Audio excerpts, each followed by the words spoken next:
सभी विद्यार्थियों को मेरा वंदे मातरम।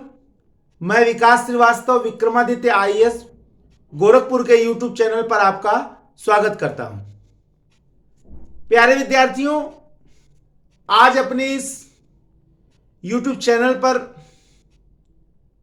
एक नए लेक्चर के तहत आपके समक्ष उपस्थित हुआ हूं।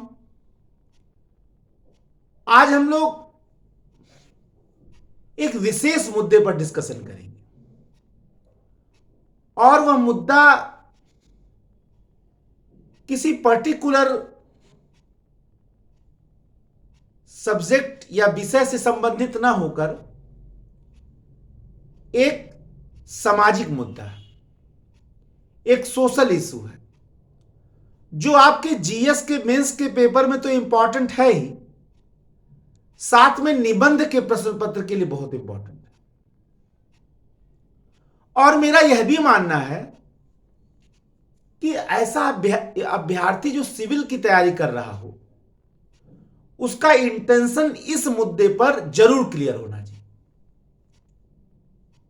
केवल किताबी आंसर उसके पास नहीं होना चाहिए, अपने ओन विचार, अपने ओरिजिनल, अपने मौलिक विचार जरूर होने चाहिए, क्योंकि इसी से उस व्यक्ति का सामाजिक मुद्दों पर पकड़ जरूर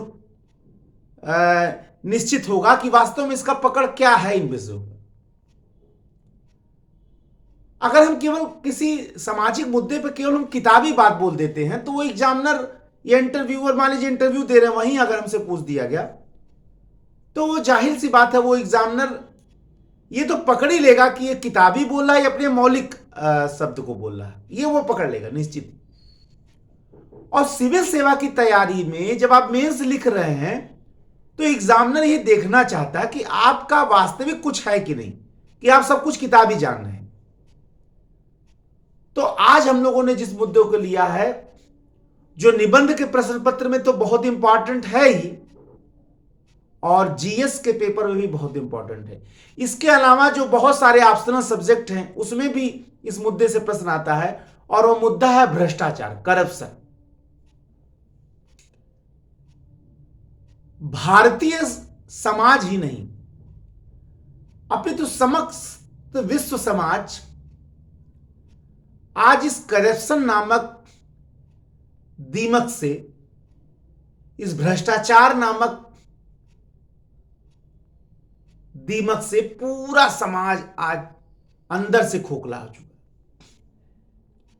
देखने में भारत ऐसा लग रहा है कि हम विश्व की महाशक्ति बनते चले जा रहे हैं, या हम दिन दूना रात चौगुना बढ़ते चले जा रहे हैं, लेकिन ये एक अटल सच्चाई है कि आज करप्शन के दीमक ने भारत के नींव को अंदर से चालना प्रारंभ कर दिया। शायद भारतीय समाज का ऐसा कोई अंग नहीं है जो भ्रष्टाचार के इस दीमक से चाला नहीं गया। आज शायद ऐसी कोई अंग नहीं है समाज का जो भ्रष्टाचार के दुष्प्रभाव से प्रभावित ना हुआ। आज हम इसी भ्रष्टाचार के मुद्दे को डिस्कस करेंगे अपनी इस लेक्चर में, और मैं अपना लैंग्वेज, अपनी भाषा और अपने विश्लेषण को कोशिश ये करूंगा कि बहुत किताबी ना हो। अगर मैं केवल किताबी लैंग्वेज बोलूं, जाहिर सी बात है, तो मार्केट में हजारों किताब मौजूद है, यूट्यूब पे हजारों लेक्चर मौजूद है, फिर हमारी क्या जरूरत है। इसके अलावा सिविल सेवा में आप देख रहे होंगे जब प्रश्न आते हैं आईएएस की परीक्षा में, अगर हम निबंध की थोड़ी देर के लिए ले लें तो निबंध आप देखें कि निबंध में कोई ऐसा निबंध ही अब नहीं आ रहा है जिसमें आपको किताबी होना पड़े।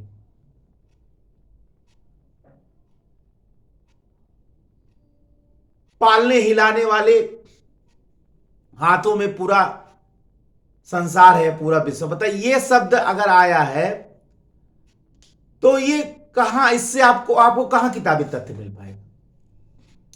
यानी एग्जामिनर अब ये चाह रहा है सिविल सेवा का कि भाई आपके अंदर कुछ है वो तो बताइए, तब तक किताबी बने रहेंगी।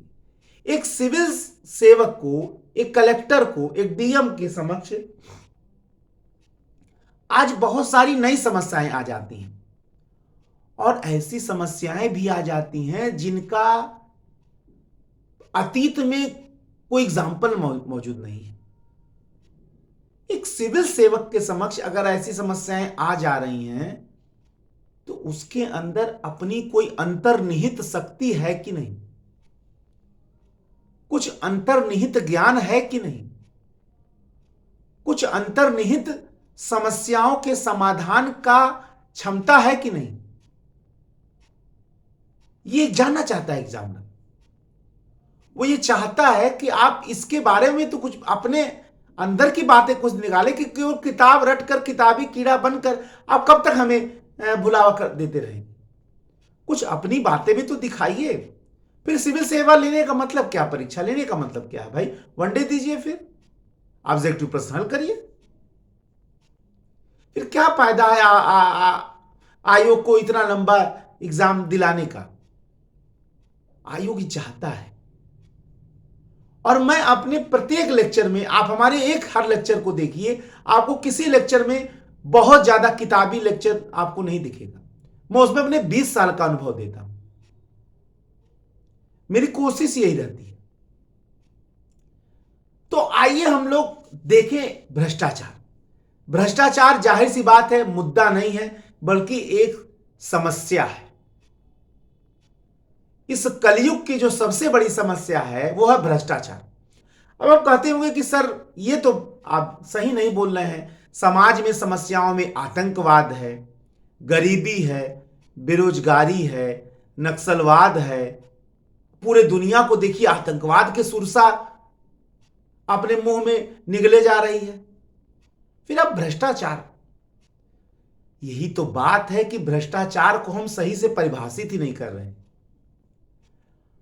अगर हम भ्रष्टाचार को सही से परिभाषित कर दें तो ये जितनी समस्याएं हम लोग गिना रहे हैं ना, सबके जड़ में भ्रष्टाचार है। मैंने सिविल सेवा के सामाजिक सोशल इस मुद्दे में कि जितने भी किताबें पढ़ी हैं, सभी ने भ्रष्टाचार को प्रशासनिक स्तर पर ही परिभाषित किया। यानी एक प्रशासनिक अधिकारी, एक नेता, एक मंत्री, एक प्रधानमंत्री, एक मुख्यमंत्री अगर घोटाले कर दे रहा है, भ्रष्टाचार कर दे रहा है, तो वही भ्रष्टाचार है। लेकिन हम ये भूल जाते हैं कि मंत्री, मुख्यमंत्री, प्रधानमंत्री और ये प्रशासनिक अधिकारी इसी समाज के अंग हैं, इसी समाज में से आए हैं, इसी परिवार में से आए हैं। और इन्हीं लोगों की गलतियों से उनका पालन पोषण होता है, इस भ्रष्टाचार रूपी विष बेल का। ये भ्रष्टाचार रूपी विष वृक्ष जो है, खाद पानी कहीं बाहर से नहीं पाता है, इसी समाज से पाता है। तो केवल प्रशासनिक भ्रष्टाचार का, राजनीतिक भ्रष्टाचार का हम डिस्कशन कर दें तो ये तो एकांगी विश्लेषण हुआ ना। हम समस्या के केवल एक अंग को देख रहे हैं, असल में समस्या का जो जड़ वो तो देख ही नहीं रहे हैं।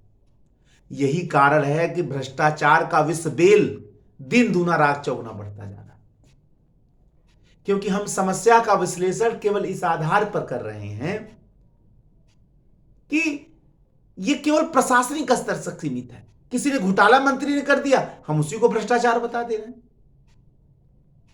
किसी प्रशासनिक अधिकारी के घर अरबों रुपया पाया गया, हम उसी को भ्रष्टाचार बता दे रहे हैं।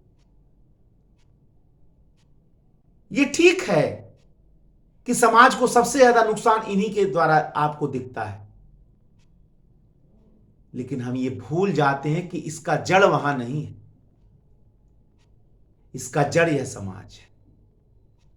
जब हम चुनाव में वोट डालने जाते हैं, हमारे मन में क्या होता है? विकास एक मुद्दा होता है, रोजगार एक मुद्दा होता है, सबसे ज्यादा मुद्दा होता है जाति। सबसे ज्यादा मुद्दा होता है धर्म।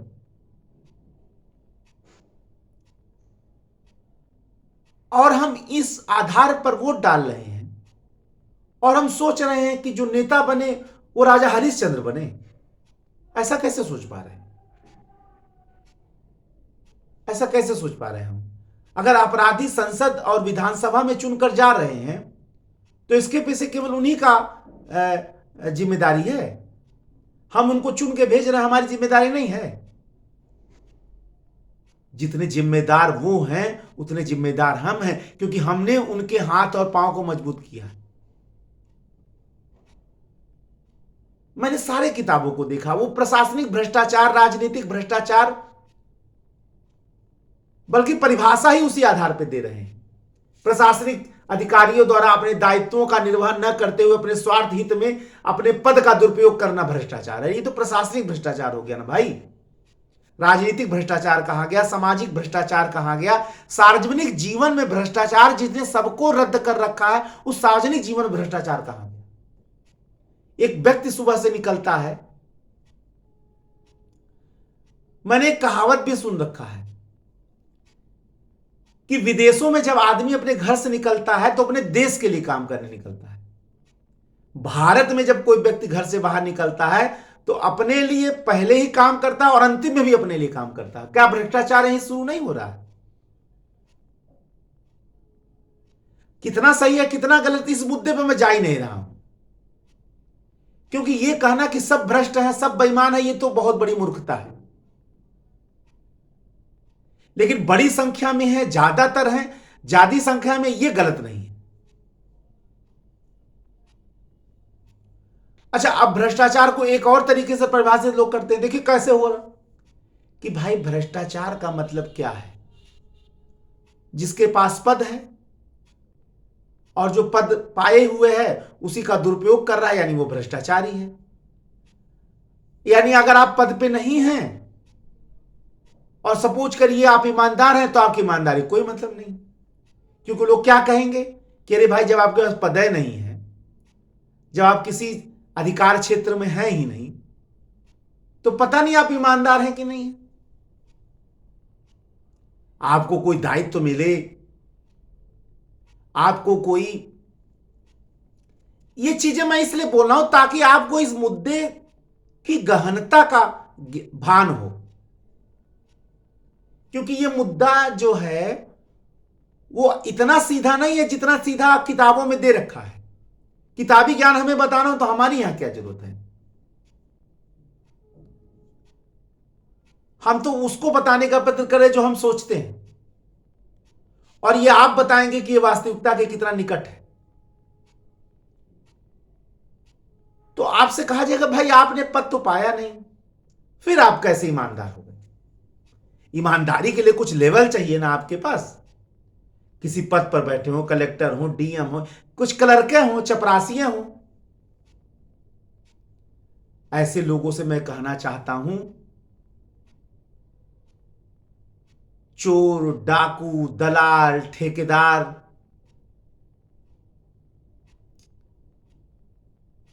छुटभैया, राजनीतिक घोटालेबाज नेता, इनके पास कोई पद नहीं होता।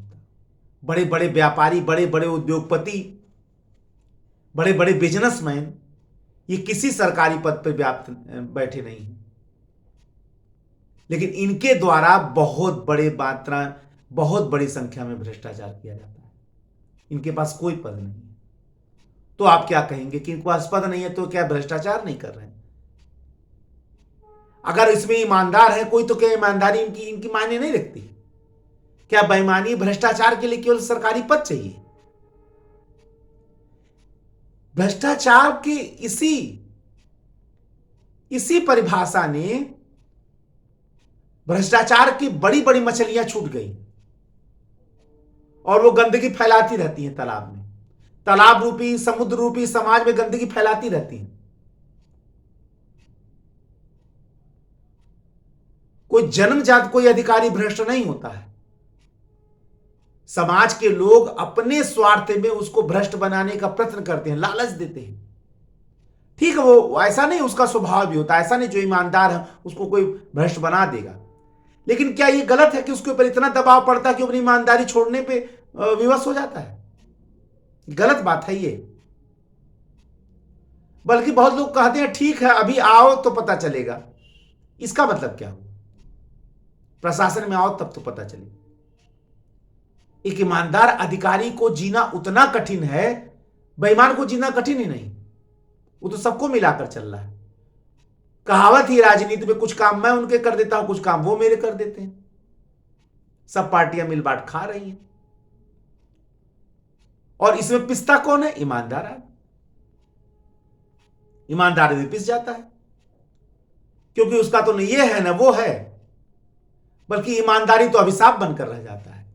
किसी भी व्यक्ति को अगर आप श्राप देना चाहते हैं तो उसको श्राप दे दी, तुम दुनिया के सबसे ईमानदार आदमी हो। परीक्षा तो राजा हरिश्चंद्र की हुई, जबकि उसमें बहुत सारे राजा महाराजा विद्यमान थे। उनकी क्यों नहीं परीक्षा हुई?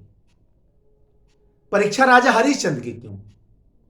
जंगल में जब आप जाते हैं तो आप कभी टेढ़ा पेड़ नहीं काटते, सीधा पेड़ काटते हैं। आपके कुल्हाड़ी के का शिकार जो है वो टेढ़ा पेड़ नहीं बनता, सीधा पेड़ बनता। बस वही भ्रष्टाचार की कहानी है। भ्रष्ट अधिकारी या भ्रष्ट व्यक्ति का जीना समाज में बहुत इजी है, लेकिन ईमानदार अधिकारी को जीना रोज एक चुनौती है। एक ईमानदार व्यक्ति को जीना समाज में रोज एक चुनौती है। बल्कि हद तो तब हो जाता है जब उसको अपनी ईमानदारी को सिद्ध करने के लिए प्रमाण देना पड़ता है। भैया सिद्ध करो तुम कैसे ईमानदार हो। बस मानवीय समाज की यही प्रवृत्तियां दिन दूना रात चौगुना भ्रष्टाचार को बढ़ा। आज इसी भ्रष्टाचार पर हम यहां विश्लेषण करेंगे और उन बातों को उठाएंगे जो वास्तव में समाज में व्याप्त तो हैं, लेकिन समाज का प्रत्येक व्यक्ति उसको उस परिप्रेक्ष्य में देखना ही नहीं चाहता, क्योंकि उस चश्मा को लगा कर जब वो देखेगा तो अपने आप को भी तो देखेगा।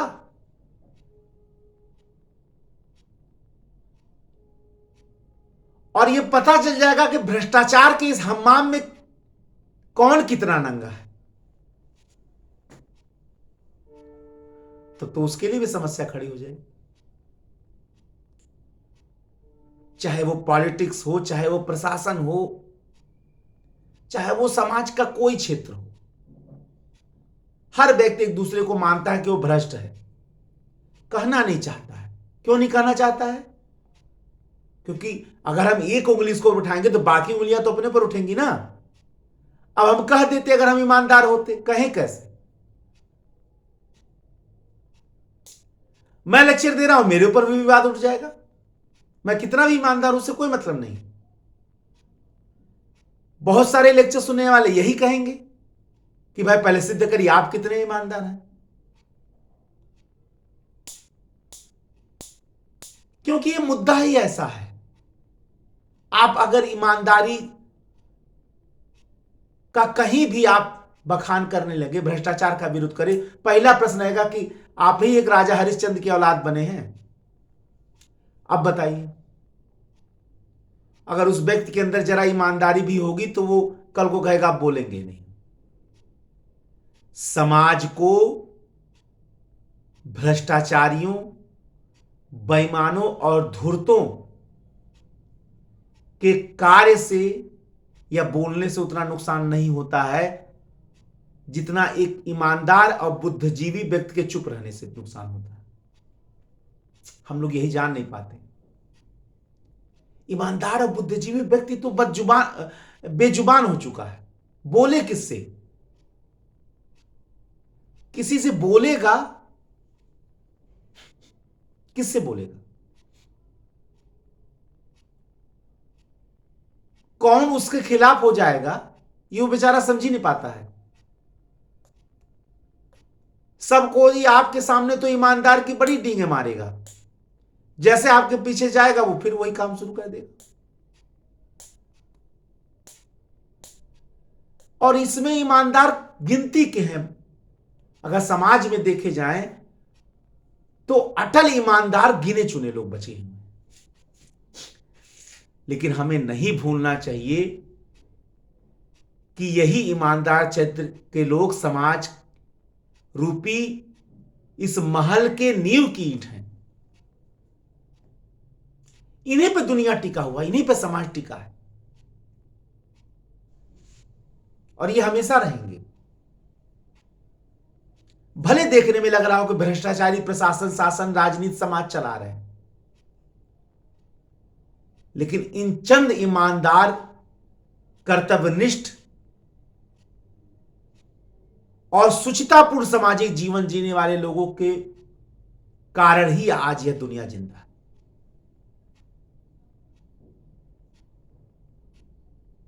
और मां भारती के ऐसे ही संतान आज पूरी दुनिया के लिए मिसाल है। मैं यहां पर्टिकुलर किसी से नाम नहीं लेना चाहूंगा। मैं तो अपने देश के लिए सबसे बड़ा वरदान मानता हूं अपने क्रांतिकारी स्वतंत्रता सेनानियों को, जिनका कथन ही था, खाके जमी का हर जर्रा मुझको देवता है, खाके वतन का हर जर्रा मुझको देवता है। खाके वतन के हर जर्रे को अपना देवता मानते थे। वो भी जीवित रह सकते थे। ईमानदारी, कर्तव्य निष्ठा, त्याग और समर्पण की पराकाष्ठा थे वो।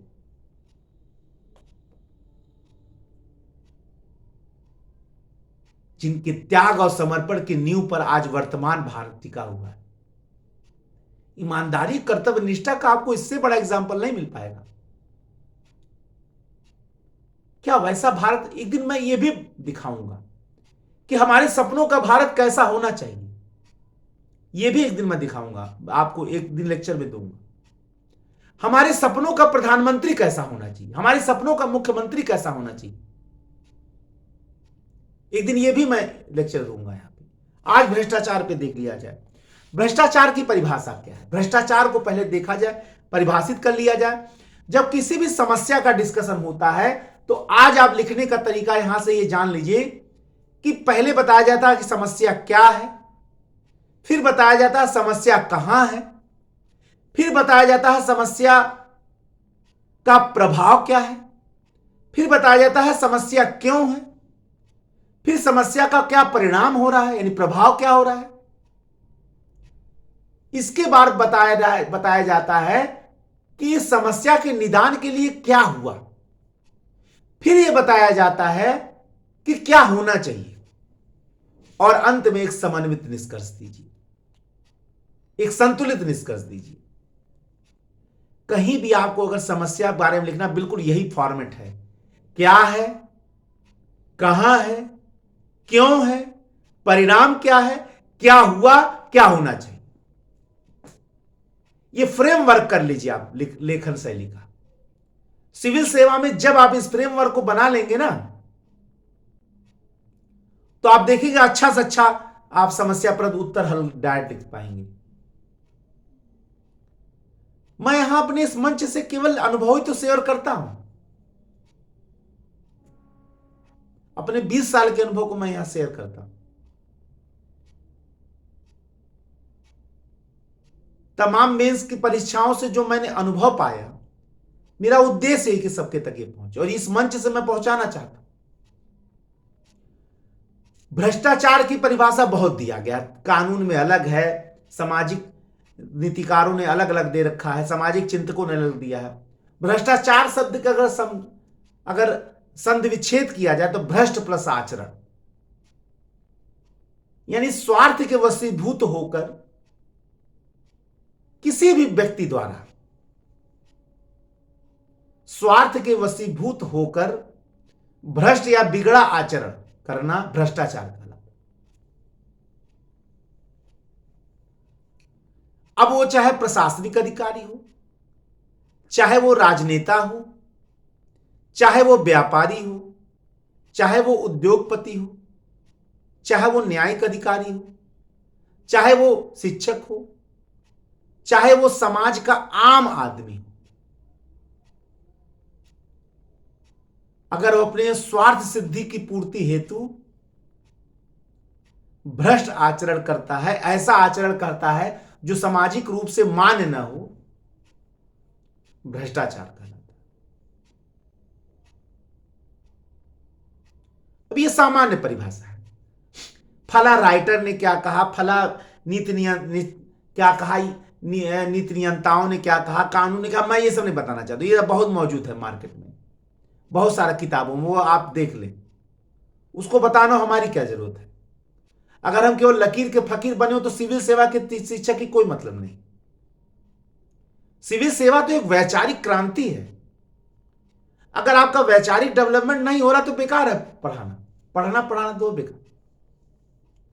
सिविल सेवा ही दुनिया की एकमात्र ऐसी तैयारी है जिसमें असफलता के बाद भी आदमी का झोली भरा रहता है। रटने से झोली कहां भरेगा। उस स्तर तक आपको पहुंचना है और हमारा उद्देश्य यही है कि उस स्तर तक मैं आपको पहुंचाऊं।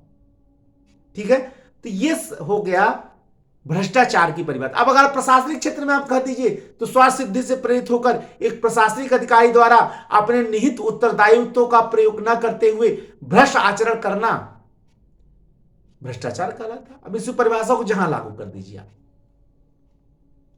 कोई गलत नहीं कर पाएगा इसको। ऐसा थोड़ी आयोग कहता कि आप केवल किताबी लिख दीजिए आपको नंबर मिलेगा। आप निबंध में मेरी बात मानिए, अपने विचार को केवल लिख के आइए, पूरा नंबर आपको मिलेगा। किताबी लिख के आइए, आपको उससे कम मिलेगा। सिविल सेवा में निबंध लिखने का तरीका कोई ये बताता नहीं, केवल आप अपने विचार ठूस के आइए। केवल जो आप सोचते हो लेकिन सही हो, उसमें कोई गलत ना हो, उस चीज में आप सही सोचते हो, आप अपने विचार लिख के आइए, मौलिक विचार लिख के आइए। विचार नहीं बल्कि मौलिक विचार आप लिख के आइए, आप देखिए नंबर। किसी का निबंध में नंबर कम आ रहा हो, ये प्रयोग करके देख ले।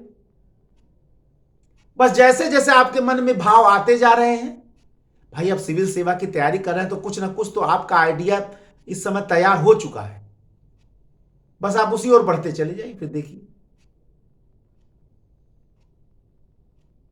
ठीक है, आइए भ्रष्टाचार के क्षेत्र क्या है, पहले ये देख लिया जाए क्षेत्र क्या क्या है। तो भ्रष्टाचार के जो क्षेत्र हैं, अब आप ऐसे समझ सकते हैं, राजनीतिक, सामाजिक है। सामाजिक, मैं भ्रष्टाचार को केवल राजनीतिक नहीं बनाना चाहता। क्यों? जैसा कि लोगों ने परिभाषित कर रखा है, क्योंकि इससे जो है वो भ्रष्टाचार का जो जड़ है वो नहीं पकड़ में आएगा। समाज का अंग सब है, चाहे वो राजनीति हो, चाहे वो प्रशासन हो, चाहे उद्योग हो, चाहे व्यापार हो, सब समाज के अंग है। कोई समाज से बाहर नहीं। पहले समाज था, बाद में प्रशासन आया। करोड़ों वर्ष मनुष्यों ने बिना प्रशासन के जीवन गुजारा है। आदिम काल से जोड़ लीजिए, लाखों वर्ष। उस समय प्रशासन नहीं था, तब भी समाज था, और समाज में भ्रष्टाचार जरूर था। जब मनुष्य ने अपने सेवा कार्य के लिए प्रशासन का निर्माण किया, राज्य का निर्माण किया, तो उसी समाज से होता हुआ और भ्रष्टाचार प्रशासन में चला गया।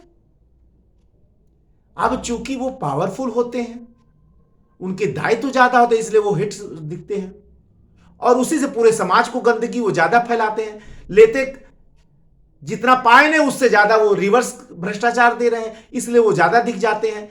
लेकिन मैं ये नहीं कह रहा हूं कि वहां कम है। समाज को प्रताड़ित प्रशासन और भ्रष्टाचार और राजनीति बहुत कर रहा है, इसमें कोई दो राय नहीं है। लेकिन केवल अगर उसका हम भ्रष्टाचार का विश्लेषण करें तो वो एकांगी विश्लेषण होगा। ये बात मैं बार बार कह रहा हूं। मैं कह रहा हूं कि उनके दायित्व ज्यादा है। हम एक गरीब आदमी अगर थोड़ी बहुत गलत आचरण कर दे रहा है तो हम भ्रष्टाचार की श्रेणी में हम उसको करके और बड़े नेता को छोड़ दें या बड़े मंत्री को छोड़ दें। हम ये नहीं कह रहे हैं कि उसको छोड़ें। हमारे कहने का यहां मतलब ये है कि हम विश्लेषण समग्र रूप से करें, सबको लेकर करें, एक व्यक्ति को लेकर मत करें। ठीक, बस हमारी सोच यही है। सामाजिक, राजनीतिक प्रशासनिक, आर्थिक, न्यायिक, शैक्षिक, ये सब भ्रष्टाचार के क्षेत्र हैं। एक एक करके इनका विश्लेषण करके देख लिया जाए। सामाजिक क्षेत्र, समाज में हर प्रकार के लोग रहते हैं, चाहे वो गरीब से गरीब व्यक्ति हो, चाहे वो अमीर से अमीर व्यक्ति हो, हर प्रकार के लोग समाज में रहते हैं। प्रश्न उठता है, क्या सब भ्रष्ट हैं, सब भ्रष्टाचार करते हैं? क्या सब भ्रष्टाचार करते हैं? बिल्कुल है। एक आम आदमी जब घर से बाहर निकलता है तो उसके मन में क्या रहता है कि आज हम दिन भर कोई गलत कार्य नहीं करेंगे। सपोज करिए वो एक गवर्नमेंट ऑफिस में पहुंचा और उसका काम वहां फंसा हुआ है और वो चाहता है काम जल्दी हो जाए, और उसके लिए उसने स्पीड मनी का प्रयोग किया। स्पीड मनी का आप जान ही रहे हैं, रिश्वत, घूस, लेकिन नाम तो उसका स्पीड मनी है। स्पीड मनी देकर उसने अपना काम करा लिया। सामान्य आदमी है, ये आम आदमी है। आम आदमी कहीं लाइन लगा हुआ है, लाइन में लोग घंटों से खड़े हैं और उसने सोर्स लगाकर आगे पहुंच गया और अपना काम पहले कर लिया। क्या वहां उसका भ्रष्टाचार? क्या वहां उसका अपना नैतिक मूल्य नहीं है कि इसके बाकी लोग मूर्ख हैं? क्या उसके नैतिक मूल्य नहीं है? लेकिन वो यहां सोच नहीं रहा। सार्वजनिक संपत्ति को नुकसान पहुंचाना लोग कहते हैं भ्रष्टाचार है। कितने लोग ऐसे हैं जो सरकारी संपत्ति को अपना समझकर व्यवहार करते हैं? क्या यह भी भ्रष्टाचार नहीं होगा? बिल्कुल होगा। अगर वो सार्वजनिक संपत्ति को नुकसान पहुंचाना, अगर वो रेल यात्रा कर रहे हैं बिना टिकट की, क्या यह भ्रष्टाचार नहीं है? अगर देखा जाए तो समाज के एक आम मैन द्वारा, कॉमन मैन द्वारा ऐसा नहीं कि भ्रष्टाचार नहीं किया जाता है।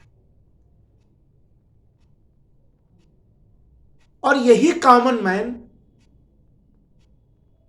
जब किसी उत्तरदायित्वपूर्ण पद पर पहुंचता है, क्या उसका स्वभाव बदल जाएगा? क्या उसके शरीर का परिमार्जन हो जाएगा? क्या उसके आत्मा का परिमार्जन हो जाएगा? नहीं होगा। क्योंकि कोई भी व्यक्ति कहीं जाता है अपना मौलिक स्वभाव लेकर ही जाता है,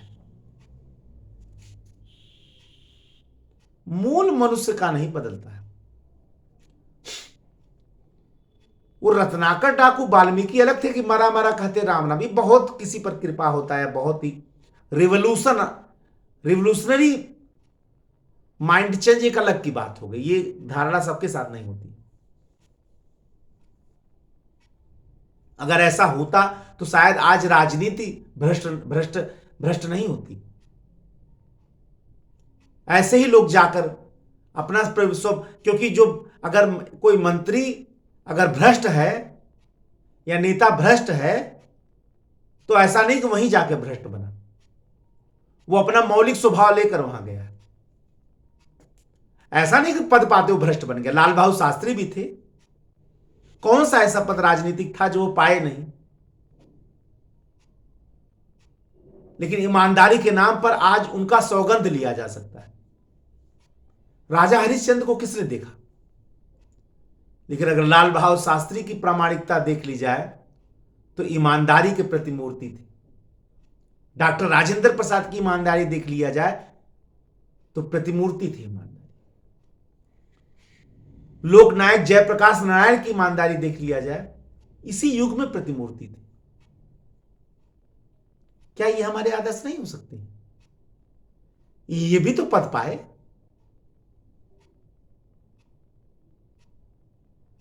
यह अलग की बात है कि गिनती के दीपशिखाओं से पृथ्वी पर उजाला नहीं होता, यह ठीक है, लेकिन मत भूलिए कि गिनती के ये दीपशिखाएं ही हमारे लिए उम्मीद की एक किरण है।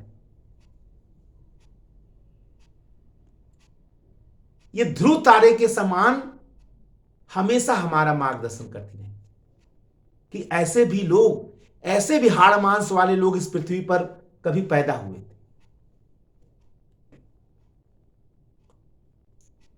जो पद पाकर भी निर्लिप्त रहे और राजा रूपी सन्यासी रहे, यानी राजर्षि रहे,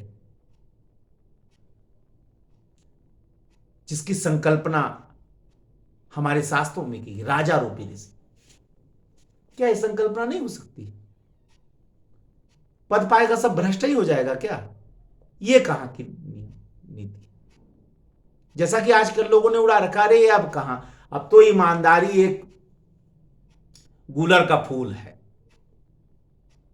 ऐसा नहीं है भाई, पहले आप तो बन लीजिए। आप कह रहे हैं कि ईमानदारी एक गूलर के फूल है, गधे के सिर से सींग के समान गायब हो चुका है, पहले आप भी तो बन ले भाई। दूसरों को क्यों सिखा रहे हैं? पहले आप दूसरों का कमेंट कर रहे हैं, अपने भी तो आप बन लीजिए, पहले देख लीजिए। तो बस दूसरे ईमानदार, अगर कोई ईमानदार दिख गया तो खिल्ली उड़ा देंगे उसका, है खाली नाम मात्र का ये ईमानदार है, अभी अवसर मिल जाए। बस अवसर ही सबसे ज्यादा भ्रष्टाचार करा देता है और इसी से बिल्कुल बड़ी मछली निकल जाती है। हम लोग यही दिखाना चाहते हैं कि जिसको अवसर नहीं मिला वो ईमानदार है, क्योंकि अवसर नहीं मिला, और जिसको मिल गया तो भाई क्या करे, वो अवसर मिल गया तो भ्रष्ट हो गया। तो भाई नेताजी सुभाष चंद्र बोस भी गद्दी पाए थे, सरदार वल्लभ भाई पटेल भी गद्दी पाए थे, लाल बहादुर शास्त्री भी गद्दी पाए थे, जयप्रकाश नारायण भी गद्दी पाए थे। ये क्यों नहीं भ्रष्ट हुए? इन्हें भी भ्रष्ट होना चाहिए था। आपकी परिभाषा के अनुसार जिनको अवसर मिला वो भ्रष्ट हो जाए, इन्हें भी हो जाना चाहिए था। ये कोई साधारण मानव नहीं थे, ये देश के नीति नियंता थे। आप ऐसा नहीं कह सकते कि गिने चुने लोग हैं, ये देश के नीति नियंता रहे। करोड़ों हिंदुस्तानियों के ये माइलस्टोन है, आदर्श है, आइडियल है। आप ये नहीं कह सकते हैं कि जो है ये कोई गिने चुने लोग, गिने चुने लोग नहीं थे, ये इंडियन सोसाइटी थे। आज इन्हीं के पदचिन्ह पे लोग भले ना चलते हों, लेकिन इनके पदचिन्ह को अपना आदर्श मानते हैं। कोई साधारण मानव नहीं थे ये लोग। क्यों हमारी आदर्श ये क्यों नहीं हो सकते? हम इन्हें अपना आदर्श क्यों नहीं मान सकते? ऐसा भी तो हो सकता है। तो समाज के, चाहे वो कॉमन मैन हो, चाहे समाज का प्रतिष्ठित व्यक्ति हो, अपने स्वार्थ सिद्धि के लिए तमाम प्रकार के भ्रष्टाचार कर रहा है। चाहे वो घर में हो, घर के बाहर हो, कोई सामान खरीदते हो, चाहे कोई सरकारी काम करवाते हो, चाहे उद्योग व्यापार में हो, कहीं ना कहीं वो अपने लाभ के लिए, अपने स्वार्थ सिद्धि के लिए कुछ ना कुछ, अगर वो भ्रष्ट है तब करने का, भ्रष्टाचार करने का प्रयत्न कर रहा। मैं नहीं कह रहा कि हर आदमी, समाज का हर आदमी भ्रष्ट है, ये कहना मैंने पहले कह दिया कि मेरा जो लक्ष्य डिस्कशन है वो भ्रष्ट के लोगों के लिए है। ईमानदार लोग हैं, मैंने पहले इसका एग्जाम्पल दे दिया है कि उन्हीं के नींव पर आज देश टिका हुआ है। तो इसलिए हमारे लेक्चर को अन्यथा न लेकर ये केवल भ्रष्टाचारी हो तो, हाँ अगर कोई भ्रष्ट है तो उससे अगर बुरा लगे तो अच्छी बात है, क्योंकि उनको बुरा लगे इसीलिए हम बोला जा यहां लेक्चर चल रहा है। उससे कोई, हमें कोई कष्ट नहीं, उससे उनको लगना चाहिए बुरा, इसमें हमको कष्ट नहीं। कोई अगर भ्रष्ट है, हमारे देश को नुकसान पहुंचा रहा है, तो उसे हमारी बात बुरी लगनी चाहिए और हमें कष्ट नहीं होगा, हमें कष्ट नहीं होगा, क्योंकि उद्देश्य ही है भ्रष्टाचारियों को कष्ट पहुंचाना। भ्रष्टाचारियों को चोट लगे ये बहुत जरूरी है, तभी तो ऐसे लोग समाज से जाएंगे और हमारा भारत स्वच्छ और सुंदर बनेगा। सफाई अभियान जरूरी है, उसमें कोई बुराई नहीं। अगर किसी अपराधी को आपका कार्य बुरा, अच्छा कार्य बुरा लगता तो जरूरी है, किसी बेईमान को आपका अच्छा कार्य बुरा लगता जरूरी है। ये कोई सब कोई ये कहीं अपराध नहीं होता, कहीं दुनिया डिक्शनरी में नहीं लिखा हुआ ये अपराध है। चाहे वो नैतिक संहिता हो, चाहे वो सामाजिक संहिता हो, चाहे वो राजनीतिक संहिता हो, चाहे वो प्रशासनिक संहिता हो, आपकी आवाज अगर भ्रष्टाचारियों को कष्ट पहुंचा रही है, इसमें कोई बुराई नहीं, किसी संहिता में बुराई नहीं,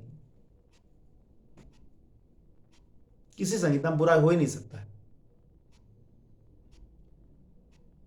राजनीतिक क्षेत्र में भ्रष्टाचार चरम पर है, चाहे वो वोट की राजनीति हो, चाहे वो राजनीतिक पद का स्वार्थ हो, चाहे वो दल बदल हो।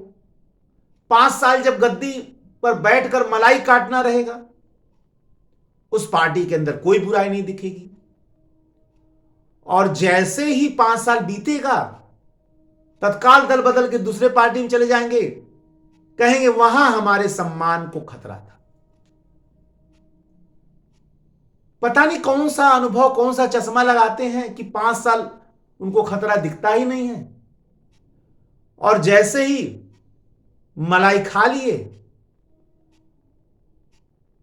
जब दूध ही नहीं बचा, पतीली चाट गए, कहते हैं अब तो वहां हमारे सम्मान।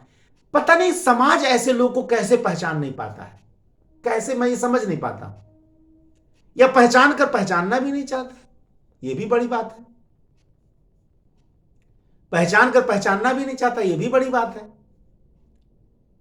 क्या समाज को, ऐसे लोगों को, ऐसे नेताओं को समझने में क्या टाइम लगता है क्या?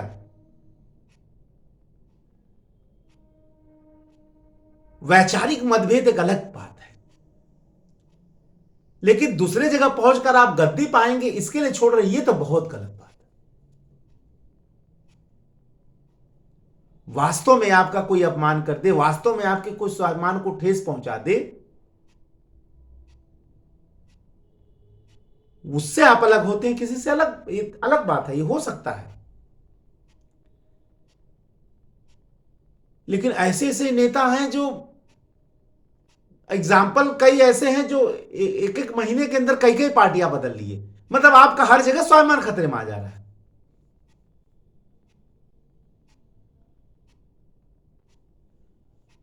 ये भ्रष्टाचार का राजनीति में चरम है। वोट के लिए राजनीति, पदों का स्वार्थ, गद्दी पर बैठने के लिए सांप्रदायिकता का बढ़ाना, नोट के बदले वोट लेना, पदों के लिए दल बदल देना और बड़े बड़े घोटाले करना, ये राजनीति के परम भ्रष्टाचार है। और इससे केवल, अच्छा, यहां राजनीतिक पदों पर बैठे नेता मंत्री, इनका दायित्व तो ज्यादा बढ़ जाता है। पूछिए क्यों? जब आप किसी से भ्रष्टाचार पर लेक्चर दिए तो जानते क्या कहेगा? फला मंत्री, फला मुख्यमंत्री इतना भ्रष्टाचार कर रहा है, और आप हमसे कह रहे हैं कि इतना ना करें, हम उतना करें तो हम इतना क्यों नहीं करें? अब बताइए, हाथी के पांव में सबका पांव। अब वो कर रहा है तो हम क्यों ना करें? अगर मंत्री को लाखों बिजली माफ हो रहा है तो हम बिजली काहे नहीं चुराएं? आम आदमी खाता है, ये कहीं कटिया लगाए, कहीं कुछ लगाए, बिजली चला रहा है। अब उसको देखकर इसको इंस्पिरेशन मिल रहा है। लाल बहादुर शास्त्री, जो पैसा जेल में उनके परिवार को मिलता था, उनकी पत्नी कहती थी कि 50 रुपया बच जाता है, तो कहे ठीक है, कांग्रेस फंड में 50 रुपया जमा करवा दो ताकि उससे दूसरों का खर्च चलेगा। ऐसा एग्जाम्पल आपने सुन रखा है। इसका क्यों नहीं इंस्पिरेशन लोग लेते? इससे नहीं इंस्पिरेशन लेंगे। इंस्पिरेशन किससे लेंगे कि फलनवा मंत्री ने इतना घोटाला किया करोड़ अरबों का, तो हम इतना ना करें। बस यही भ्रष्टाचार शुरू, यही भ्रष्टाचार का जड़ जो अभी आप बोल रहे थे, ये उसका अब वो नहीं छोड़ेगा। तब तक नहीं छोड़ेगा जब तक उतने घोटाला कर नहीं लेगा, तभी उसको शांति मिलेगी। आम आदमी को जब तक वो उतना कर नहीं लेगा तब तक उसको शांति नहीं मिलेगी, तब भ्रष्टाचार घटेगा कहां से? समस्या समझ रहे हैं आप? ये मौलिक डिस्कशन है, ये किताबी डिस्कशन नहीं है ये। और यही एग्जाम में आपको लिखना है, यही एग्जाम में आपको लिखना है। ये मौलिक डिस्कशन है। राजनीतिक क्षेत्र में पदों का स्वार्थ हो, वोट नोट के बदले वोट हो, वोट की राजनीति हो, दलों का टिकट चंदे के आधार पर देना, दलों का टिकट जाति के आधार पर देना, दलों का टिकट, पार्टियों का टिकट धर्म के आधार पर देना, ये राजनीतिक चरम भ्रष्टाचार है। आर्थिक क्षेत्र में बिना लाइसेंस के व्यापार चलाना, लाइसेंस एक का लिए है 4 काम करना, बही खाता में हेर फेर कर देना, सामानों में मिलावट करना, कम तौलना, ये सब क्या है? ये सब आर्थिक भ्रष्टाचार है। कर चोरी करना, कर अपवंचना, हमारे वहां ब्लैक मनी का परिभाषा इसे दिया गया कि जो जिस मनी पर कर नहीं है वो ब्लैक मनी है। कहां से आया, किस कुकर्म से आया, ये नहीं पूछा जाएगा, क्योंकि उसको तो मान्यता है। सार्वजनिक जीवन में भ्रष्टाचार इस पूरे समाज को आकंठ डुबाए हुए है कि अब उसको एक सार्वजनिक स्वीकृति मिल चुकी है, कोई बात ही नहीं करता है। चुनाव में कभी आप देखेंगे तो भ्रष्टाचार मुद्दा बनता ही नहीं है, क्योंकि लगभग समाज इसको एक अपरिहार्य घटना मान चुका है कि भाई इसके बिना काम नहीं चलेगा, इसके बिना काम नहीं चलेगा, ये तो होना ही होना है। क्या करें? जैसे आज के जमाने में मौलिक अधिकारों का भोग कर रहा हुआ एक इंसान यह पूछे कि इन मौलिक अधिकारों के लिए लोगों ने अपने सर्वस्व न्यौछावर कर दिए थे, उसे नहीं समझ में आएगा, क्योंकि उसने मौलिक अधिकारों की लड़ाई लड़ी ही नहीं। उसी प्रकार भ्रष्ट समाज में रहने वाला इंसान ईमानदार समाज के बारे में कल्पना भी नहीं कर सकता। वो सोचता है ऐसा संभव कहां है। रामराज का मतलब कोई धार्मिक राज्य नहीं था, एक सत्य समाज का कल्पना था, एक कल्याणकारी समाज का कल्पना था। और यह आना चाहिए। इसमें किसी धर्म का शासन नहीं है, इसमें अच्छाइयों का शासन, सच्चाइयों का शासन। सुंदर समाज है सबके लिए, किसी धर्म जात से लेना देना नहीं, संकल्पना है एक आदर्श कल्याणकारी समाज की संकल्पना, एक सपनों का भारत, एक सपनों का समाज है। लेकिन इस ओर हम जितना बढ़ेंगे उतना ही तो समाज सुंदर होगा। लेकिन ये कल्पना बनकर रह गया, यूटोपिया।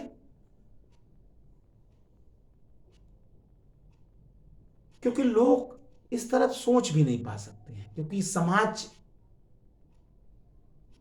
इतना ज्यादा भ्रष्ट हो चुका है, या कहिए भ्रष्टाचार को इतना स्वीकृति प्रदान मिल चुका है कि मनुष्य ईमानदार समाज की कल्पना ही नहीं कर सकता।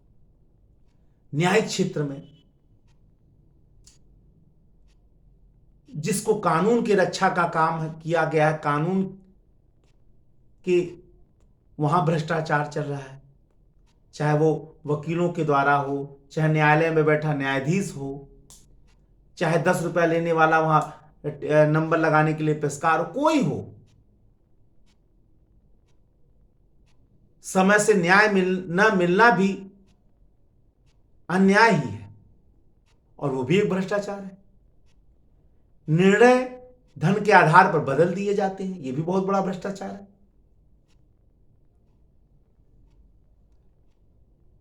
आज के जमाने में तो किसी गरीब से न्याय हो ये तो संभावना ही नहीं। और पुलिस, जिसको कानून की रक्षा का दायित्व दिया गया है, वहां तो लोग जाने से डरते हैं। अभी तो वही बता पाएंगे क्यों डरते हैं। पुलिस का नाम सुनते ही जहां मनुष्य के मन में एक सुरक्षा का भाव आना चाहिए, तो वो पहले अपने आप को असुरक्षित महसूस करने लगता कि वहां जाए कैसे। वो तो हमारे सेवक हैं नहीं, बल्कि मालिक बन के बैठे हुए हैं।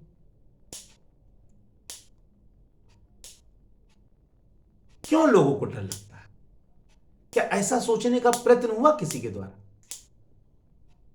लोगों के मन में कानून का डर होना चाहिए, पुलिस का डर नहीं होना चाहिए।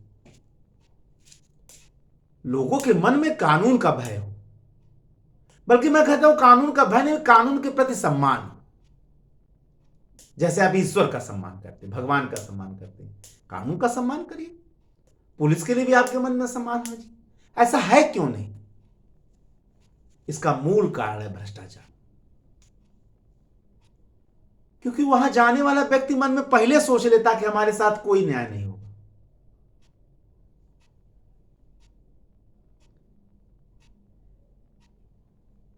क्योंकि पुलिस वाला अपराधी से भी ले रहा है, पीड़ित से भी ले रहा है। मैंने मार हम खाए हमहू दें, और जो मार रहा है वो भी दे। यानी हम मार खाए तो हम भी गुनाहगार हैं, और जो मारा वो तो गुनाहगार है। ये कैसे भ्रष्टाचार दूर? कैसे पुलिस की छवि सुधरेगी? मुझे लगता है जिस दिन लोगों के मन में अपने पुलिस के लिए, अपने रक्षण के लिए, अपने रक्षक के लिए सम्मान की भावना आ जाए, भ्रष्टाचार दूर है। कब आएगा? शास्त्री जी का नाम लेकर, डॉक्टर राजेंद्र प्रसाद का नाम लेकर जिस प्रकार जिह्वा सम्मानित हो जाती है, ऐसा ही भाव अगर समाज के हर अंग के लिए आने लगे तो अपने आप भ्रष्टाचार दूर है। आएगा कैसे?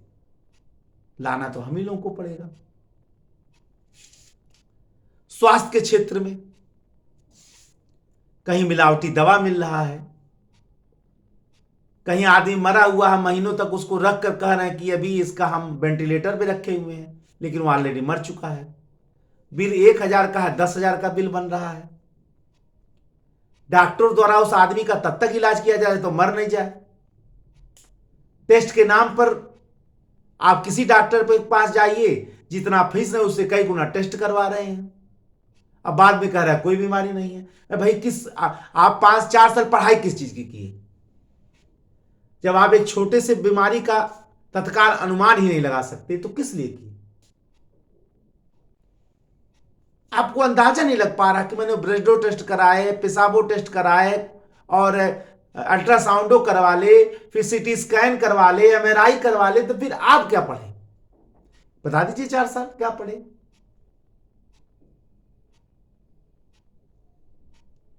पहले जमाने में नाड़ी पकड़ के बैठ सब कुछ बता देते थे। लाखों वर्ष तक समाज उसी पे जिंदा रहा। ये तो एलोपैथी आज की देन है। 100-150 वर्ष इससे पहले तो है नहीं, लेकिन आज से पहले हजारों लाखों वर्ष वही चला, आयुर्वेद चला। ये तो अलग की बात है कि हर चीज का अपना समय आता है, ऐसा नहीं है कि वो आज समाज से हट चुका है, लेकिन चलता था, नहीं चलता था। लोग आज से ज्यादा उस जमाने में स्वस्थ थे, ऐसा नहीं है। तो भाई अपना भी ज्ञान आप बता दें कि भाई क्या पढ़ा आप लोगों ने। अगर अनुमान आप नहीं लगा सकते हैं और आपका अनुमान सत्यता के निकट नहीं है तो पढ़ाई का कोई मतलब नहीं, कोई मतलब नहीं। अब मेरे पास कोई बच्चा लेकर आए और मैं उससे 10 सवाल पूछ दूं तब उसको उत्तर बताऊं तो किसका क्या मतलब बताइए। मैं कहूं यार अच्छा तुमको पढ़ के बताऊंगा तो मेरे पढ़ाई क्या मतलब है। अब वो भी अगर वो प्रश्न वैचारिक हो,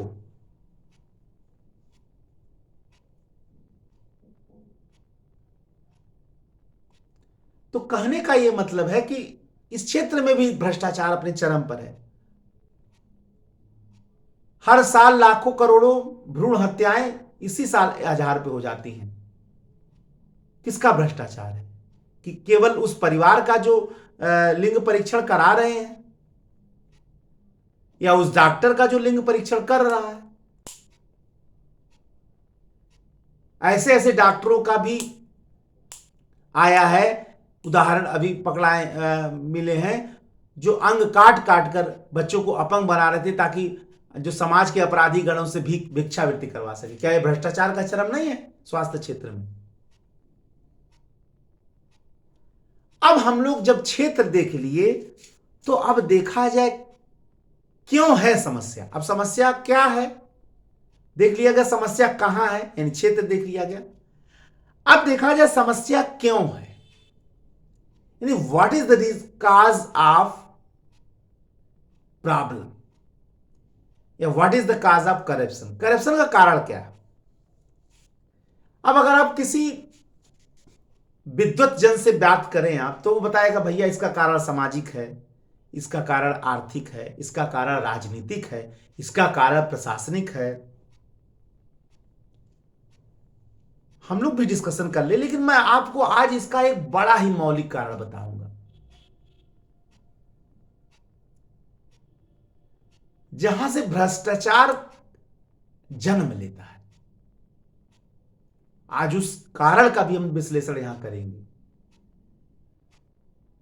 जो डोरी का ओर्ज, जो डोरी का आदि है, भ्रष्टाचार की डोरी जहां से प्रारंभ होती है, आइए अब उसका डिस्कशन हम लोग करेंगे। समाज के क्षेत्र में भ्रष्टाचार में सबसे बड़ी बात हो गई है नैतिकता का अभाव। Lack of morality is the main problem of corruption.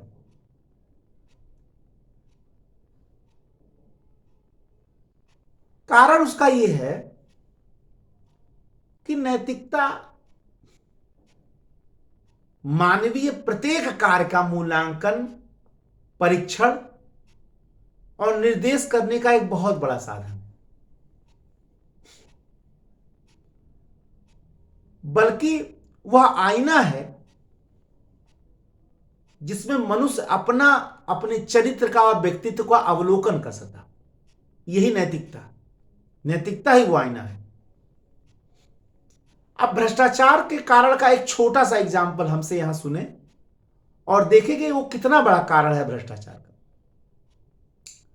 पहले जमाने में जब किसी से कहा जाता था कि भैया हमारा फला काम कर दो, तुमको भी इतना पैसा देंगे, अगर वो गलत काम था तो कहता था भाई मेरा काम कर दो इतना पैसा देंगे। उस व्यक्ति का जवाब देखिए, अरे भाई क्या कह रहे हो, हमारे भी बाल बच्चे हैं, क्या प्रभाव पड़ेगा इसका उन पर। यह एक मोरल आंसर था, उस व्यक्ति का मोरल जवाब था। क्या फर्क पड़ेगा हमारे बच्चे पर, अगर हम गलत करेंगे तो क्या फर्क पड़ेगा उसके ऊपर। आज लोग क्या कहते हैं, जब आज किसी से कहा जाता है कि अरे यार पैसा ले लो हमारा ये काम कर दो, कहता है भाई क्यों नहीं लेंगे, आखिर हमारे भी तो बाल बच्चे हैं, कैसे काम चलेगा। जवाब देखिए कैसा बदल गया है। इन्हीं दोनों जवाबों में आपका भ्रष्टाचार का पूरा सारांश दिख जाएगा। पहले कहते थे क्या प्रभाव पड़ेगा, अब कहते हैं कैसे काम चलेगा अगर नहीं लेंगे तो। जैसे सरकार उनको दान दक्षिणा दे रही है, जो सरकार से तनख्वाह मिल रहा है वो लग रहा है उनको दान दक्षिणा मिल रहा है। ऊपर से चाहिए तब काम चलेगा। कहां कहा भाई नियम? भ्रष्टाचार का ये सारांश देख लीजिए। नैतिकता इस समय खाई में जा चुकी है। आजादी के बाद हमने क्या खोया, क्या पाया, अगर इसका विश्लेषण किया जाए, भौतिकता के हम चरम पर पहुंचे हैं, कह लीजिए मंगल ग्रह तक पहुंच गए, लेकिन नैतिकता के क्षेत्र में हम पाताल में जा चुके हैं। हम अपने देश की बात नहीं कर रहे हैं। देश तो आदिकाल से नैतिक रहा, अनंत काल तक रहेगा। खाके वतन का हर जर्रा मुझको देवता था, है और रहेगा। देश का आलोचना तो हो ही नहीं सकता। देश में जो चंद दिमक लग रहे हैं, ये उनकी आलोचना है। हमारे लिए समस्या का कारण वो है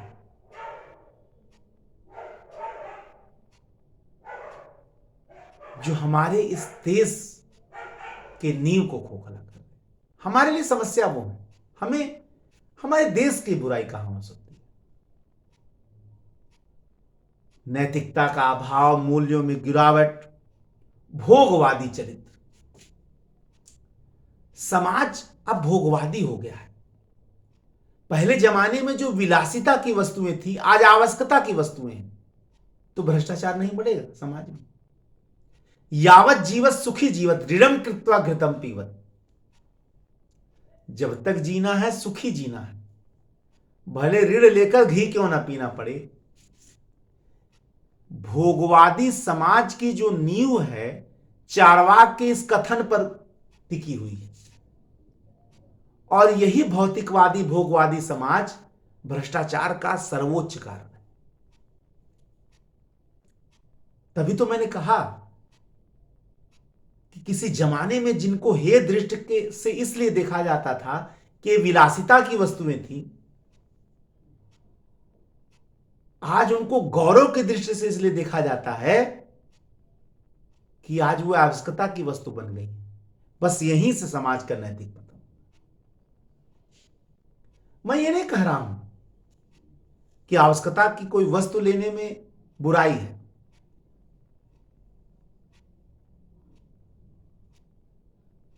लेकिन वह आवश्यकता जब दिखावा बन जाए, वह आवश्यकता जब विलासिता बन जाए और वह चरम भोग की संकल्पना तक पहुंच जाए, चरम भोग की संकल्पना तक, तो वो बुराई है। मटेरियलिस्टिक सोसाइटी की यही समस्या है कि एक है तो बुराई नहीं है, अनेक क्यों नहीं है, ये तो बुराई हो गई। एक है बिल्कुल, दो है बिल्कुल, तीन है बिल्कुल, अनेक क्यों नहीं? यानी लालसा कहां तक पहुंच रही है? एक से अनेक तक। तभी तो गांधी जी ने कहा था,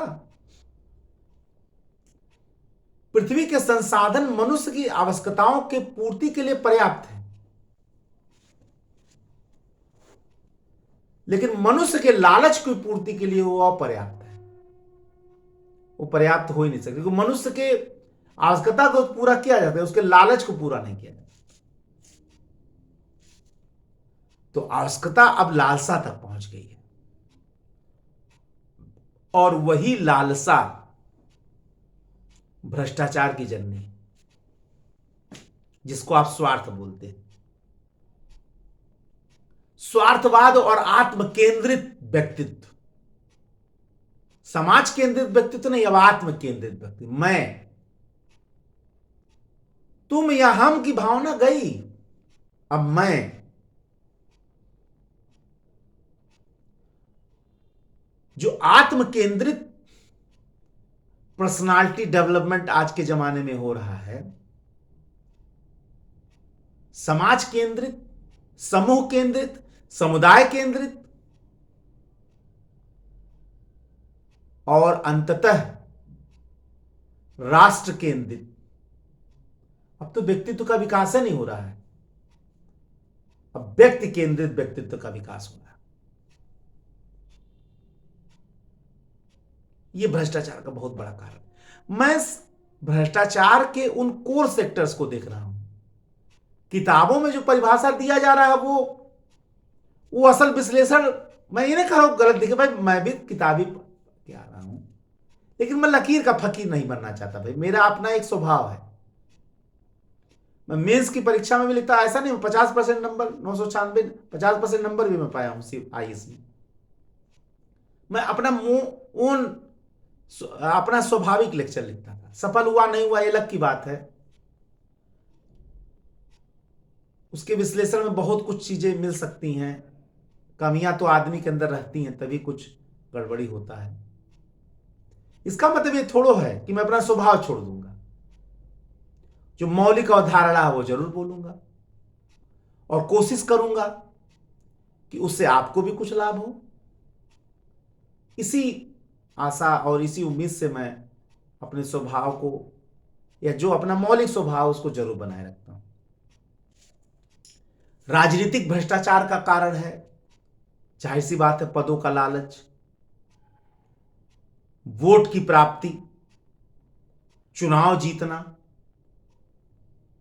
अत्यधिक धन कमाना, उच्च पदों तक पहुंचना, ये सब राजनीतिक भ्रष्टाचार के बड़े बड़े कारण हैं। और अंततः तो आप जान ही रहे कि राजनीति में किसी भी व्यक्ति का अंतिम उद्देश्य उच्चतम पद तक पहुंचना है, और वही सारे कुकर्म कराती है। और देख लीजिए, जितने भी ईमानदार हुए उनको पद का लालच नहीं था, इसलिए वो ईमानदार थे। और पद का लालच ही व्यक्ति से सारे कुकर्म कराती है। इसीलिए कहा जाता है राजनीति में कोई किसी का दोस्त नहीं, क्योंकि दुश्मन नहीं है, क्योंकि अंतिम लक्ष्य तो पद पर पहुंचना है। तो जब अंतिम लक्ष्य पद पर पहुंचना, तो काहे दोस्त काहे दुश्मन। जो ही हमें पद तक पहुंचा दे दोस्त है, और जो पद तक पहुंचने से रोके वो दुश्मन है। अब इसका तो परिभाषा कोई फिटे नहीं बैठेगा, क्योंकि जो आपको बाधा पहुंचाएगा आप उसको बाधा पहुंचाएंगे, तो भैया मिल बांट के एक साथ चलो ना, दोनों को पहुंचा जाएगा। इसलिए राजनीति में कहते कोई किसी का दुश्मन नहीं होता। अब इस राजनीति में कोई किसी का दुश्मन नहीं होता है, तो ये तो बहुत बड़ा भ्रष्टाचार का कारण हो जाएगा। क्योंकि ईमानदारी और बेईमानी कभी दोस्त थोड़े हो सकते हैं, एक रहेगा दूसरा नहीं रहेगा, एक रहेगा दूसरा नहीं रहेगा। भाई, अगर दिन है तो रात नहीं है, और अगर रात है तो दिन नहीं है, दोनों एक दूसरे के विरोधी हैं।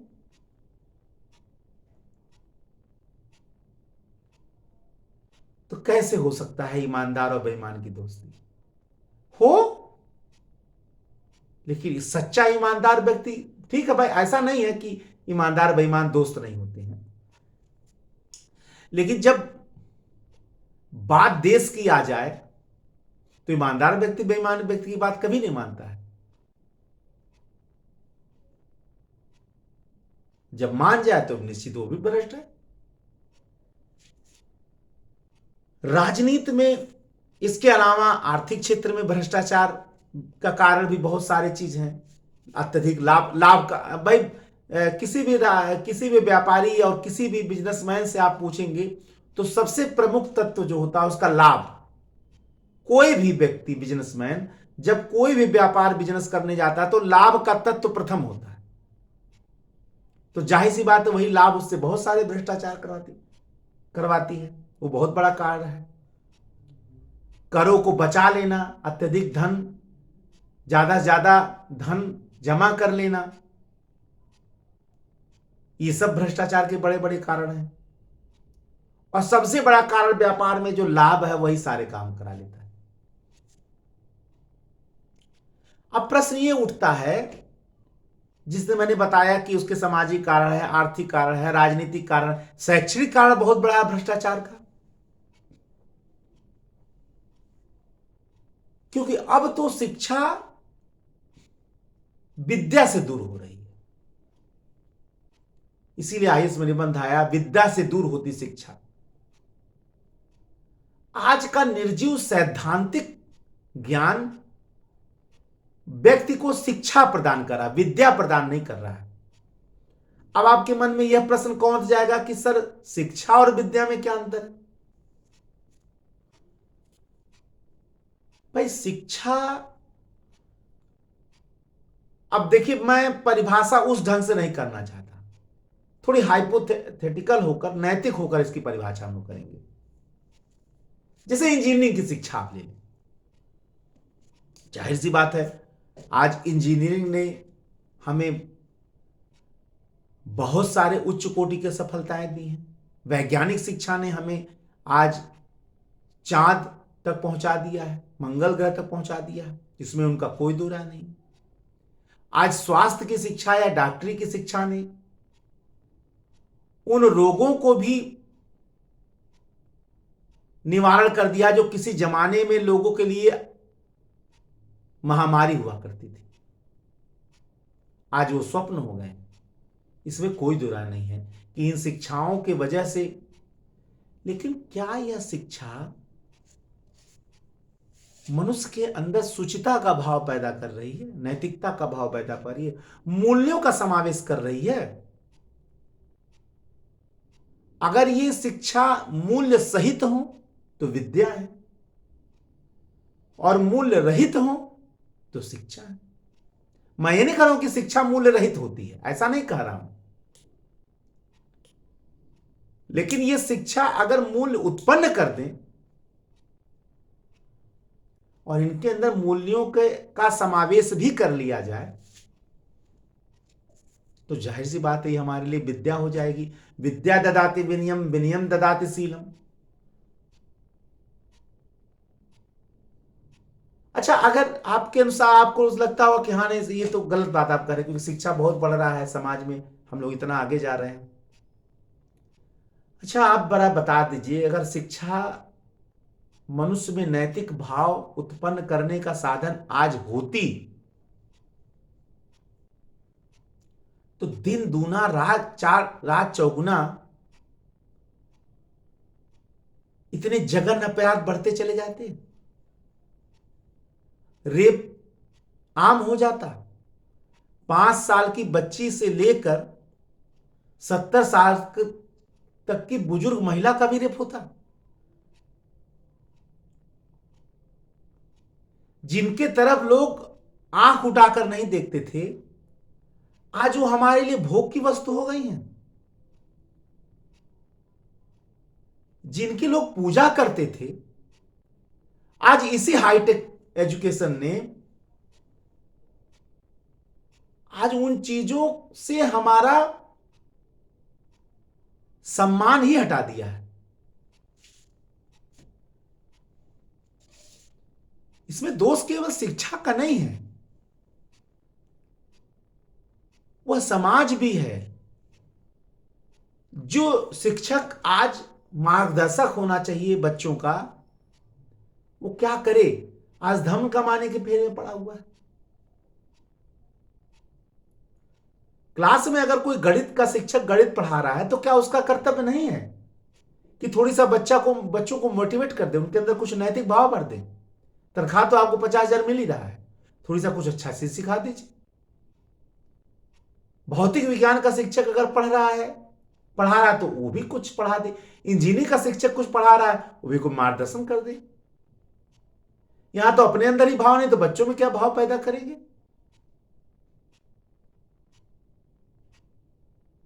जिनके ऊपर आज समाज का दायित्व था, परिवार, मां और बाप के बाद, परिवार के बाद अगर समाज निर्माण की सबसे बड़ा दायित्व किसी के पास है तो शिक्षक है।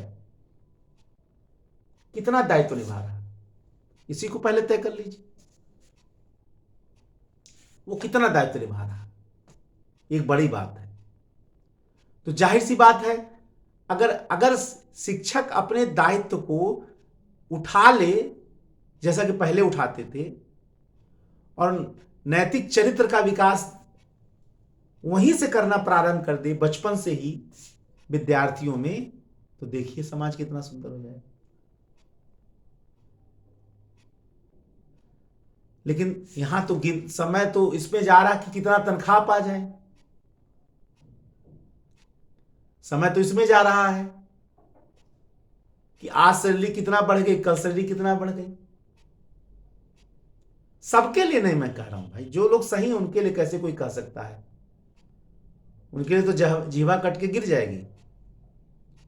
हाँ, जो नहीं है उनको बुरा लगना चाहिए हमारी बात, क्योंकि उनके अंदर सही बात पैदा हो, इसीलिए कह रहा हूं। उनको बुरा लगना चाहिए मेरी बात, इसमें कोई दो राय नहीं। जो सही है उनको बुरा कैसे लगेगा, उनको बुरा नहीं लग सकता है। ठीक है, तो शिक्षा जो हमारे समाज की नींव थी, अब वही शिक्षा विद्या से दूर हो रही है। जिस विद्या में नैतिक भाव होता था, नैतिक चरित्र होता था, नैतिक व्यक्तित्व होता था, आज वह विद्या शिक्षा से दूर होती चली गई। और इन निर्जीव सिद्धांतों के समूह को पढ़कर समाज नैतिक हो, ईमानदार हो, इसकी हम कल्पना नहीं कर सकते। ठीक है, परिणाम क्या होगा, परिणाम क्या, क्योंकि परिणाम की बात जरूर की जाएगी। गरीबी बढ़ेगा, बेरोजगारी बढ़ेगा, समाज अस्त व्यस्त होता चला जाएगा, बड़े से बड़े अपराध करने में लोग हिचकेंगे नहीं। जैसे जैसे भ्रष्टाचार बढ़ता जाएगा ये चीजें आम होती जाएंगी, और समाज में एक कहावत प्रचलित हो जाएगा कि अब किसी चीज का कोई जिम्मेदारी नहीं। अब समाज टोटल उदंड हो चुका है, स्वतंत्र नहीं बल्कि स्वच्छंद हो चुका। ये कहावत आम हो जाएगी कि आपका समाज स्वच्छंद है। देखिए ना, कहीं कुछ हो जा रहा है, बड़ा से बड़ा अपराध करने में कोई सोच ही नहीं रहा है, बड़ा से बड़ा घोटाला करने में, बड़ा से बड़ा भ्रष्टाचार करने में कोई कुछ नहीं सोच रहा है। क्योंकि जैसे जैसे समाज में भ्रष्टाचार को सर्व स्वीकृति मिलती चली जाएगी, वैसे ऐसे समाज अस्त व्यस्त, उदंड, उजड, स्वच्छंद, अनैतिक होता चला जाएगा। गरीबी आम हो जाएगी, बेरोजगारी नारा बन के रह जाएगा, ईमानदारी अपना अस्तित्व ढूंढते फिरेगी। अब आप कहेंगे सर भ्रष्टाचार से गरीबी कैसे आएगी? एक आंकड़ा ये बताता है कि अगर समाज में पूर्ण रूप से भ्रष्टाचार खत्म हो जाए तो जितनी समस्याएं दिख रही हैं वो आधे ज्यादा समाप्त हो जाएंगी। एग्जाम्पल देख लीजिए ना, इस समय सबसे भ्रष्ट जो देश है, आप भ्रष्टाचार का उठाइएगा, जो सबसे भ्रष्ट देश है वो सबसे गरीब देश भी है, सबसे बेरोजगार देश भी है। आप उठा लीजिए आंकड़ा, वैश्विक आंकड़े उठाइए, देखिए जो सबसे भ्रष्ट देश है वो सबसे गरीब देश भी है। यानी सबसे बड़ा कारण भ्रष्टाचार ही है उनके वहां गरीबी का। तो सीधे आपको एग्जाम्पल मिल गए, सारी समस्याएं दूर हो जाएंगी। गरीबी, बेरोजगारी, अपराध, घोटाला, ये चीजें बढ़ती चली जाएंगी। भ्रष्टाचार का ये परिणाम भयानक है, उसकी कल्पना भी नहीं हम कर सकते हैं कि जैसे भ्रष्टाचार बढ़ता जाएगा समाज में क्या क्या वो भयानक परिणाम दिखाएगा, ये आप गिन सकते खुद ही। ये तो आप लिखते चले जाइए एग्जाम में, सब भ्रष्टाचार के परिणाम हैं, मैं क्या गिनाऊं? आप लिख दीजिए, कोई एक लिख दीजिए, मैं सिद्ध कर दूं रहा हूं भ्रष्टाचार के द्वारा है। आतंकवाद जो आज समाज का सबसे बड़ा समस्या बना, भ्रष्टाचार कारण है। अगर कोई समूह अपने आचरण को सैद्धांतिक रखे, आदर्श रखे, नैतिक रखे, तो क्या आतंकवाद के लिए वो जाएगा? नहीं जाएगा, क्योंकि एक सही इंसान, एक सही आचरण करने वाला व्यक्ति आतंकवाद के बारे में सोच ही नहीं सकता, कल्पना नहीं कर सकता है। यानी आतंकवाद में भ्रष्टाचार का सबसे भयानक विकृत रूप दिख रहा है। नक्सलवाद, जिस सामाजिक आर्थिक न्याय के आधार पर भारत में नक्सलवादी आंदोलन प्रारंभ हुआ, आज वो भ्रष्टाचार की राह के आतंकवाद बन गया है। भटक चुका, किसी दिन नक्सलवाद पे अलग से लेक्चर दूंगा। क्या होना चाहिए, क्या हुआ है? सरकार ने लोकपाल के लिए स्थिति बैठाई, लोकायुक्त बैठाया। फिर 1988 में भ्रष्टाचार निरोधक अधिनियम भी बना। दूर हो गया भ्रष्टाचार? बिल्कुल नहीं, बढ़ता जा रहा है। मैंने बताया कि बढ़ने का बहुत बड़ा कारण यह है कि वो सर्वस्वीकृत हो चुका है। तो क्या कारण है कि भ्रष्टाचार के उपाय हो रहे हैं, लोग उसको समझ भी रहे हैं, जान भी रहे, बढ़ता क्यों चला जा रहा है? क्योंकि हम पकड़ ही नहीं पा रहे कि भ्रष्टाचार की जननी है क्या। भ्रष्टाचार शुरू कहां से होता है? वर्क वहीं करना है जहां से भ्रष्टाचार शुरू हो रहा है। वहां तो कोई ध्यान ही नहीं दे रहा है। भ्रष्टाचार का शुरुआत होता है मन से, यही उसका सबसे आदि है। जैसे ही मन में स्वार्थ, लालसा पैदा होता है, बस वही सिद्धांत रूपी मन जब व्यवहार में आता है तो बड़े से बड़े अपराध कर डालता है। यानी अगर भ्रष्टाचार दूर करना है तो सबसे पहले ये जो जननी है इसको दूर करना है। ये कैसे दूर होगा? ये दूर होगा जब मनुष्य के अंदर मूल्यों का समावेश हो, नैतिकता का समावेश हो, शिक्षा ऐसी हो जो लोक नायक पैदा करे, शिक्षा ऐसी हो जो नैतिक चरित्र, नैतिक व्यक्तित्व पैदा करे, परिवार ऐसा हो जो अपराध के प्रति अपने बच्चों में भय पैदा करे, कानून के प्रति सम्मान पैदा करे। यह प्रक्रिया परिवार से शुरू होगा और सबसे पहले तो मां से शुरू होगा। मनुष्य की सबसे प्राथमिक गुरु मां है। वो अपने बच्चों के लिए भाग्य विधाता है। ये वहां से शुरू होगा, बल्कि मां के गर्भ से ही प्रारंभ होगा। भ्रष्टाचार के लिए प्रारंभ, भ्रष्टाचार के निवारण का प्रारंभ मां से शुरू होते हुए परिवार से पहुंचता रहेगा, परिवार से समाज में, समाज से प्रशासन में, प्रशासन से राजनीति में, उद्योग में, व्यापार में, शिक्षा में, हर जगह होता हुआ पूरे भारतवर्ष को, पूरी दुनिया को शुद्ध कर देगा। प्रारंभ यहां से होगा। यहां जड़ पे तो वर्क ही नहीं होता है, ऊपरी वर्क कर दिया जाता है।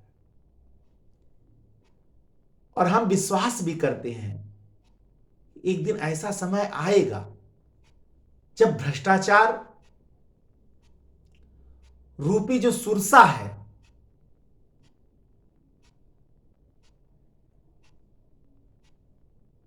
उसका मुंह कोई ना कोई जरूर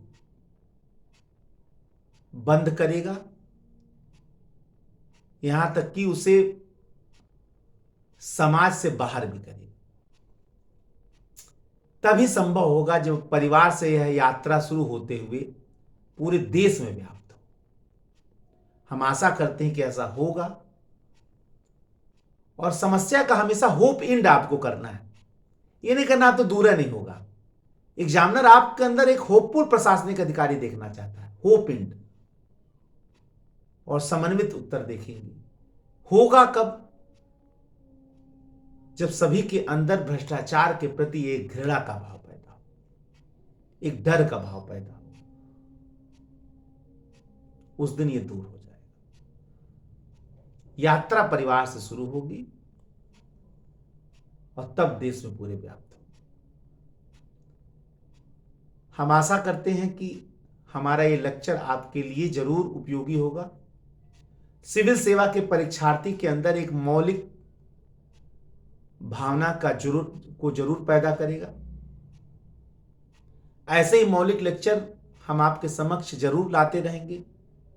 एक नए लेक्चर के साथ फिर मैं आपके समक्ष उपस्थित होऊंगा। तब तक के लिए जय हिंद, जय भारत, वंदे मातरम, धन्यवाद।